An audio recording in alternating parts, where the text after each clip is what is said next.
Hi friends, నేను మీ బానుని. ఈరోజు మనం జంతికల్ని క్రిస్పీగా గుల్లగా రావాలి అంటే ఏం చేయాలి అన్నది ఈ వీడియోలో చూద్దాం ఫ్రెండ్స్. మరి ఆలస్యం ఎందుకు వీడియోలోకి వెళ్ళిపోదాం. సో గుల్లగా రావాలి అంటే ఏం టిప్స్ ఫాలో అవ్వాలి అన్నది వీడియోని స్టార్టింగ్ నుంచి ఎండింగ్ వరకు చూడండి ఫ్రెండ్స్. ఖచ్చితంగా తెలుస్తుంది. మనకి గుల్లగా వస్తేనే టేస్టీగా ఉంటాయి అన్నమాట ఈ జంతికలు అనేవి. సో అవి గుల్లగా రావాలి అంటే మనం ఏం చేయాలి?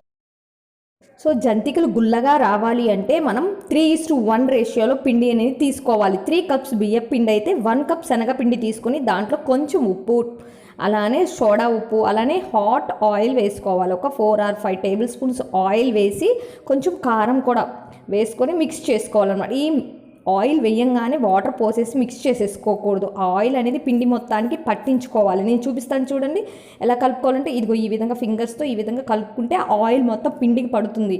అలా ఎప్పటి వరకు అంటే ఇగో చూసారా, ఇలా రౌండ్గా చుడితే చక్కగా ఉండవ్వాలన్నమాట పిండి అనేది. ఆ విధంగా అయ్యే వరకు మనం ఆయిల్ని పిండికి పట్టించాలన్నమాట. పట్టించిన తర్వాత అప్పుడు మనం వాటర్ కలుపుకోవాలి. ఆ వాటర్ అనేవి కొంచెం బాయిల్ చేసుకుని గోరువెచ్చని నీటితో కలుపుకుంటే మనకి జంతికలు అనేవి గుల్లగా వస్తాయి అన్నమాట.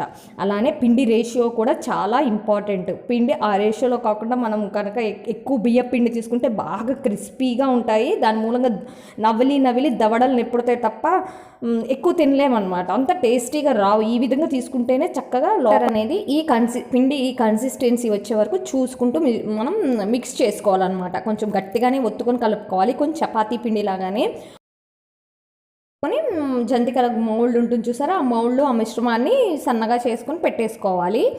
అయితే మొత్తం ఫిల్ చేసుకోకూడదు అనమాట. కొంచెం వెల్త్గా ఫిల్ చేసుకొని ఈ విధంగా ఒత్తేసుకోవాలి. బాగా డీప్ ఫ్రై అవ్వాలి.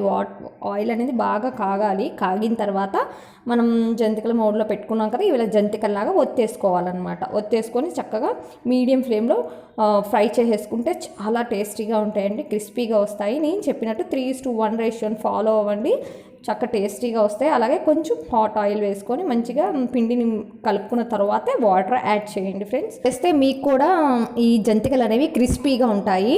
నేను అంతకుముందు చాలాసార్లు జంతికలు ట్రై చేశాను, కానీ నేను బియ్యపిండి ఎక్కువ వేసేయడము లేకపోతే ఏదో ఒకటి అయ్యేది.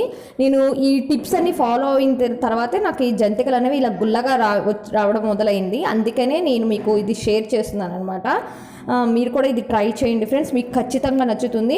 అలానే మీకు ఇది నచ్చినట్టు మీ ఫ్రెండ్స్కి, రిలేటివ్స్కి షేర్ చేయండి. ఫస్ట్ టైం నా ఛానల్ని విజిట్ చేస్తే సబ్స్క్రైబ్ చేసుకోండి. ఇలాంటి మరిన్ని వీడియోస్ మీకు నోటిఫికేషన్ వస్తాయి ఫ్రెండ్స్.